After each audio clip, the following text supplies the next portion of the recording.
Welcome to the Delta. I'm Kunjan Narachanya, CEO of Watershed Advisors, and this month for Women's History Month, we're highlighting women who are shaping education leadership today. I'm more than thrilled to be joined by Kaya Henderson, Executive Vice President and Executive Director of the Center for Rising Generations at the Aspen Institute. As you all well know, Kaya has an esteemed career. She started as a middle school Spanish teacher in the South Bronx for Teach for America and has dedicated her career to expanding opportunity for young people as a teacher, a leader, and entrepreneur. Before joining Aspen, she founded Reconstruction, an organization focused on teaching African American history, culture, and contributions in a more complete and affirming way. From 2010 to 2016, she served as the chancellor of DC Public Schools, where she led major gains in student outcomes and expanded opportunities for young people across the district. Kaya also continues to be a leading voice in education and beyond as co-host of Pod Save the People. Kaya, thank you so much for joining us. Thank you for having me. I'm super excited to be here. So we're going to get right to it. You have spent a lot of your career thinking about how to expand opportunity for young people, not just inside schools, but in the systems that shape their lives and futures. At the Center for Rising Generations at the Aspen Institute, that work includes helping institutions think differently about youth leadership and making sure young people have a real seat at the table. Can you share a bit about the center, the work you're leading there, what your goals are, what you're most focused on? Sure, absolutely. So I feel like I have had a charmed life because I not only had the best job in America running DC Public Schools or the best job in America starting my own, curriculum and technology company, but now I have the best job in America and maybe the world trying to ensure that civil discourse, leadership development, and civic engagement are predictable parts of growing up for all young people 14 to 24. That's the mission of the Center for Rising Generations. When we think about youth leadership, who are the leaders that we tap as young people? We tap the most academically talented, or the most athletically talented, or the most charismatic, or the most well-connected, the people that I call the usual suspects. But there are so many regular young people who have incredible leadership potential. And what we know is that leadership is like driving. You learn about it, you learn how to do it by doing it. And so if we can give many more young people kind of at bats at leadership development, if we can give them many more opportunities to engage civically, if we can teach them how to dialogue across lines of difference, we feel like these are the skills that young people need to lead. People ask me what my definition is of leadership. And it is funny that, sometimes you meet people who change your life. Wendy Kopp was one of those people, started Teach for America. But I had the pleasure of working with Wendy at Teach for All, which is kind of the international version of Teach for America, where they think about leadership, and this has now become my definition, as preparing young people who can problems for themselves, for their community, and for the world, right? And we talk about young people being leaders of the future. At the Center for Rising Generations, we believe that young people are leaders right now. We say leading tomorrow, starting today. And so we are doing everything from taking existing Aspen leadership development programs and broadening them to a much wider audience. As many people know, Aspen has, a reputation for being elite. I think you would be surprised at how many people we reach. And for us, that's not enough. So part of the work of the center is expanding and pushing out our impact work with young people. We also have learned that narrative about young people is really important to supporting their leadership. What young people are saying to us is, you can't tell us we're the anxious generation, or we're in the midst of a mental health crisis, or we're lonely, or we're lazy, or social media is rotting our brain. And then in the same breath tell us that we're supposed to lead. And so we need a different narrative about young people. We think that from our particular position, we can highlight young people. Young people right now are leading all across the country, and we can push that up. We can push back on the deficit-based narratives because people listen to us when we talk. So we are doing some narrative work. We've also learned that there are tons of young people who would like these opportunities and they don't know where to find them. And there are tons of organizations that would like to find more and different young people.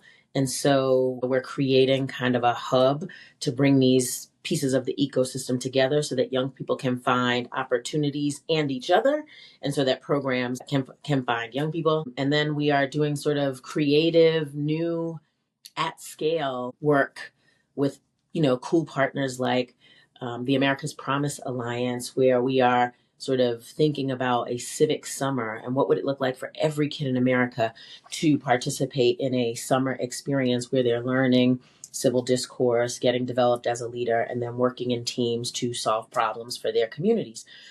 We get to do a lot of different things. We're also, Aspen is known for its Ideas Festival. We will host the first Rising Generations Ideas Festival.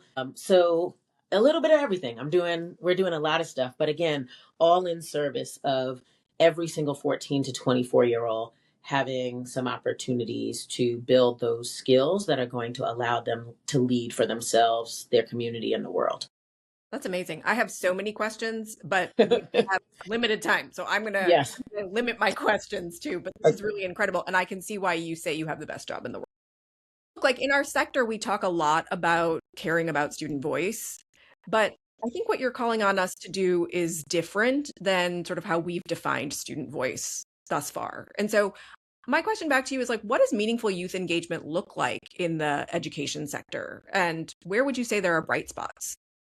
Yeah, so I'll say, what I've learned over my leadership journey is that the people closest to the problem usually have the solutions. They might not have the money to solve the problem or the political cover or whatever, but they know what needs to happen. And I found that in my community work in DC. I find it with young people. And so I had a pretty transformative experience at DCPS that I'll just talk about quickly, where we're required to do a public budget hearing at the beginning of the budget season.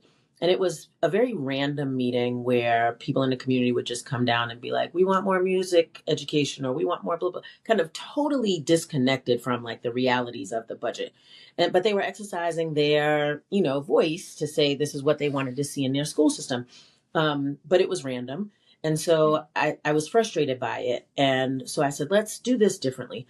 We have 17 high schools. Let's ask 2 kids from each high school to engage with their peers and find out what each school's biggest priorities were for our budget this year. And then let's have a budget hearing with student leaders. And those young people came with the most thoughtful and highly implementable ideas ever. They said things like, it's an increasingly global and international world, but in some of our schools, there is no foreign language. In others of our schools, there's 10 foreign languages. How do we think about that?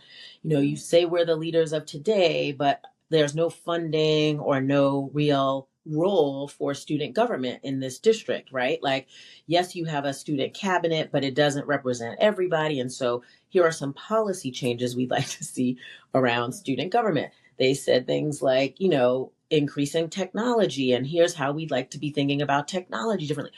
I mean, these kids came up with amazing things, right? There are equity issues. What does, advanced placement courses look like? Or why are only things happening in these places? Anyway, I say all of that to say it was so transformative for me that we moved to require that the first budget hearing of the DCPS budget season is always a youth hearing. And that is still in place, even though I've been gone for 10 years. And so what I've learned is every time we invite young people to the table as co-creators, not student voice, right? Like, don't tell me what you want, tell me what we can do together. And we always get to better solutions than if I was doing it by myself or if they were doing it by themselves. Yeah, I think your redefinition here is really helpful. It's helpful to me, and I hope helpful to the people listening, because, if we're really going to take young people seriously as partners, we need to listen, as you're suggesting that we do, to what they're saying about their experiences, not just in school, but more broadly. Everything from AI to, you mentioned, mental health, to economic uncertainty, to changing career pathways. Sort of what signals from young people should state leaders be paying more attention to right now? And what should we be acting on as state leaders?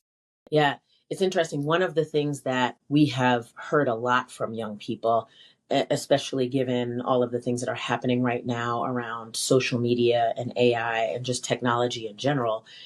First of all, they're like, stop talking about AI or technology or social. Like, these are all very different things and require very different solutions. So, like, yes, social media is problematic in a number of ways. And it's also the only way that I get to talk to all of my friends. So we need to be more nuanced about, for example, cell phone bans in schools, right? And they recognize the distractive forces of having their phones in schools, but they have five or six other suggestions that are not just ban it all. Mm, And I think as adults we want to show that we're tackling this so quickly, when in fact, if we sat down with young people, they would get us to the answers that we're looking for without throwing the baby out with the bathwater. One of the things that I think in the coming weeks, I think it is Gallup that's going to release some more up to date research on teens and technology, specifically around AI, and how young people's trust in AI is kind of bottoming out, right? And they are making really logical choices about when and how they will engage with AI and when they are not, right? And that's not a story that we hear. We hear, oh my God, every kid is committing suicide and every kid is in love with a chatbot. That yeah. is not true, Yeah. right? That's not true. And so, how do we help surface the real story, which is that some young people recognize the real dangers and they don't want that for themselves, and they are making those decisions. They're also leading other young people. So there's a Yes. young man in rural Maine who has developed a program to mitigate the impacts of online gambling for young men and boys. And this is a young man who is recognizing the problems of online gambling, creating solutions where he's bringing young men and boys together to discuss and figure out what some of their other options are, um, which is more responsible than, these gaming companies who are using celebrities to entice young people into online gambling, or even our state and federal, policymakers who are more concerned with businesses having the latitude that they need to operate than they are with also trying to mitigate the disparate impact on young people. I say all of that to say young people are actually savvy consumers. Mm, Young people actually have clear ideas about how to solve problems. They are willing to solve problems now. They need support. They need resources. And perhaps maybe the most like surprising thing to me in the 18 months that I've been doing this work is they want to do it with us. They want to do it intergenerationally. And like, I've been hearing the narrative was, that the young people don't want anything to do with us. We smoke this world, just give it to them and let them fix it and whatnot. That's not my experience. All of the young people here want to learn from older people. They want to work together. We actually employ a number of young people on our staff because I just feel like I can't do stuff for young people without young people. But one of my youngs said to me, Kaya, the solutions to the questions that we seek are at the intersection of wisdom and imagination. And I was like, wow, that is profound. Like, we need to put that on a t-shirt. yeah. No. But I Yeah. was like, oh, wait a minute. So you're imagination and I'm wisdom. Is that right? She was like, yes. But she's right, right? She's right. There are things that they are good at and know that I don't, and there are things that I am good at and know and they don't, and we get the best answers when we come together.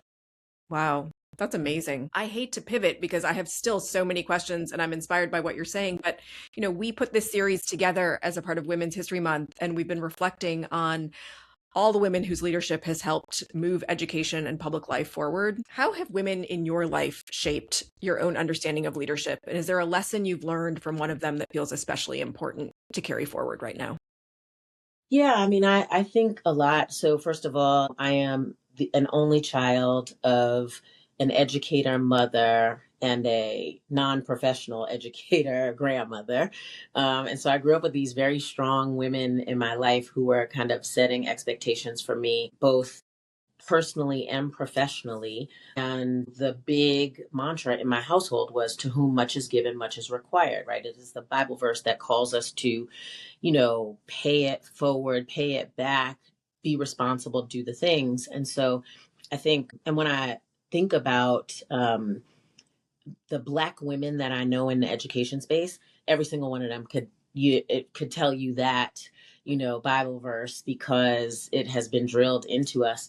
And so I do think that for me, this is what these women have taught me.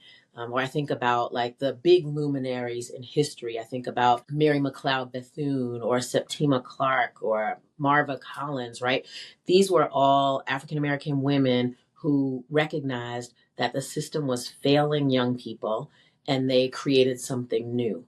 What these women have poured into me is that not only do I have the ability to create something new when our needs are not being met, when our children's needs are not being met, but I actually have a responsibility to try to create something new when the system isn't working. Hmm. And that has sort of guided the way I walk in the world.